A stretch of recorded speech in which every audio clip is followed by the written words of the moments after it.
सुश्री इकरा चौधरी जी, please आप बोलिएगा। धन्यवाद सभापति जी। मैं सबसे पहले दाद देना चाहती हूँ इस बिल के टाइमिंग की कि अभी ईद की रौनक बुझी भी नहीं थी और हमारी जड़ों पर एक नया फरमान लाया गया। पहले उत्तर प्रदेश में मुसलमानों को नमाज पढ़ने पर रोक लगाई और फिर सौगात में ये बिल लाया गया। निसार में तेरी गलियों पे है वतन, जहाँ चली है रिवाजो गैर कि कोई ना सर उठाकर चल सके। मैं सभापति जी आपको ये बताना चाहती हूँ कि ईद के मौके पर एक विधवा महिला अपनी लड़की के साथ मेरे पास आई और उसने बताया कि वह एक वक्फ की प्रॉपर्टी में रहती है, वही उसके सर पर छत का काम भी करती है और उसकी रोजी रोटी भी वहीं से आती है। वो इस बिल को लेकर इतनी फिक्रमंद थी कि कहीं उससे वो उसकी संपत्ति ना छीन ली जाए। वो अकेली एक ऐसी महिला नहीं है, ऐसे लाखों लोग हैं जो वक्फ की गरीब महिलाएं जो वक्फ की संपत्ति से अपना रोजगार चला रहे हैं। और ये जो वक्फ बाय यूजर क्लॉज के हटाने से लाखों वक्फ की जायदाद अपना स्टेटस खो देंगी और लाखों लोग इसी तरीके के लोग सड़कों पर आ जाएंगे। वक्फ क्या है? वक्फ बाय यूजर क्या है? इसका ये मतलब है कि कोई जायदाद अगर सालों से दीन और भलाई के कामों के लिए इस्तेमाल हो रही हो तो वो खुद ब खुद वक्फ मानी जाएगी।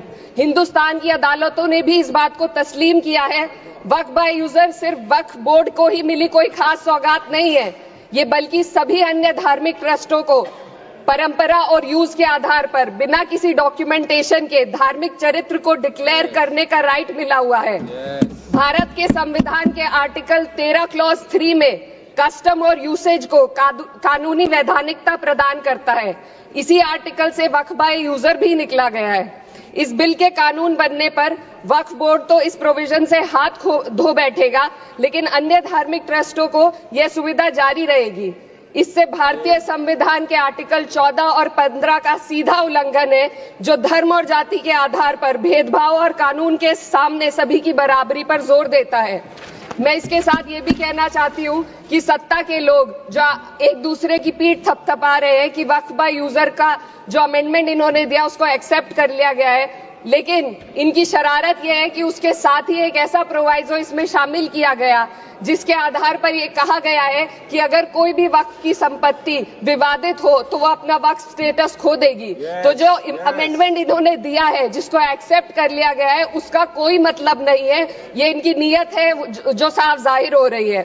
सोने पर सुहागा एक काम और किया है, सरकार ने वक्फ की कानून के सेक्शन 107 को हटाकर लिमिटेशन एक्ट में 12 साल तक ही किसी के खिलाफ अदालत में जाने का प्रोविजन है। सेक्शन 107 में बोर्ड को लिमिटेशन एक्ट से राहत मिली हुई थी। वक्फ बोर्ड कभी भी अवैध कब्जाधारियों के खिलाफ अदालत जा सकता था। अगर ये सेक्शन ना हो तो अवैध कब्जा करने वाले लोग कानूनी प्रक्रिया का फायदा उठाकर वक्फ की प्रॉपर्टी को हड़प सकते हैं। अन्य धार्मिक ट्रस्टों पर भी ये लिमिटेशन एक्ट लागू नहीं होती, तो फिर वक्फ बोर्ड के साथ ये सौतेला रवैया क्यों किया जा रहा है? धर्म को देखकर दोहरी नीति क्यों अपनाई जा रही है? सेक्शन 107 और वक्फ बाय यूजर को अगर एक साथ पढ़ा जाए तो इससे लाखों वक्फ की प्रॉपर्टी पर कब्जा किया जाएगा। इसलिए ये बिल मुसलमान की भलाई का नहीं बल्कि उनके वजूद और विरासत को मिटाने का बिल है। हिंदुस्तान में बहुत सारे धार्मिक ट्रस्ट हैं जिसमें उस खास मजहब के लोग शामिल होते हैं और उसका इंतजाम करते हैं, और ये बात समझ में आने वाली भी है क्योंकि जो व्यक्ति अपने मजहब के रीति रिवाज को जितना अच्छे से समझ सकता है किसी अन्य मजहब का व्यक्ति नहीं समझ सकता।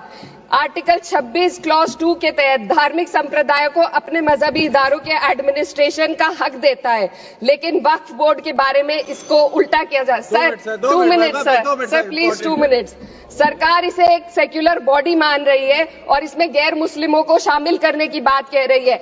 आपके मुंह से सेक्युलरिज्म की बात सुनकर अच्छा लगा, लेकिन अगले ही पल ये भ्रम टूट जाता है क्योंकि आपको सिर्फ दान देने के लिए प्रैक्टिसिंग मुस्लिम का आपने क्लॉज डाला है, लेकिन बोर्ड में बैठने के लिए मुस्लिम होने की कोई आपकी क्लॉज नहीं है। तो इससे आपकी जो दोहरी नीति है वो साफ जाहिर होती है। ये वही सरकार है जिसने राम जन्मभूमि ट्रस्ट में ये लिख दिया कि जिला अधिकारी भी अगर होगा तो हिंदू होना चाहिए। कोई मुझे बताए कि वहां पर सेक्युलरिज्म का रस क्यों नहीं घोला गया। सर, आखिर में मैं अपनी बात को खत्म करने से पहले महिलाओं का मुद्दा बार बार उठाया जा रहा है। सरकार का कहना है कि बोर्ड में मुस्लिम महिलाओं को रिप्रेजेंटेशन देंगे। इस कानून से पहले भी मुस्लिम महिलाएं बोर्ड में मेंबर रह चुकी हैं और मिनिमम 2 का प्रोविजन था, उससे ज्यादा भी हो सकती थी। सर, मैं ये कहना चाहती हूँ कि सरकार ने महिलाओं के लिए ऐसा कौन सा नया काम किया जिसका ढिंडोरा सरकार का हर सदस्य पीट रहा है। इस बात की तायीद अगर आपकी तरफ से कोई मुस्लिम महिला करती तो हम उसका यकीन भी करते, लेकिन अफसोस आपकी इतनी लंबी कतार में एक भी मुस्लिम महिला नजर नहीं आती है। महिला नहीं है, एक महिला। सर, मैं खुद एक मुस्लिम महिला हूँ, मैं सिर्फ एक सर मैं माइनॉरिटी महिला हूँ। इस सदन में हम सिर्फ 2 महिलाएं हैं और उस नाते से मैं ये बात कहना चाहती हूँ कि इस बिल के माध्यम से मुस्लिम महिलाओं को कुछ नहीं मिल रहा है। ये हमें कुछ नहीं देना चाहते, सिर्फ टोकनिज्म हमारे नाम पर बनाकर एक नैरेटिव मीडिया में चलाना चाहते हैं। तो ये बिल मुसलमान की भलाई का नहीं, उनकी पहचान को मिटाने का है। सर, अंत में मैं बस यही कहना चाहती हूँ कि कागजों की कैद में बस नाम रह जाएंगे, वो जो हमारे थे सिर्फ दावे में रह जाएंगे। इस बिल के द्वारा मीठी ईद के जायके को कड़वा करना, यही असली सौगाते मोदी था। बहुत बहुत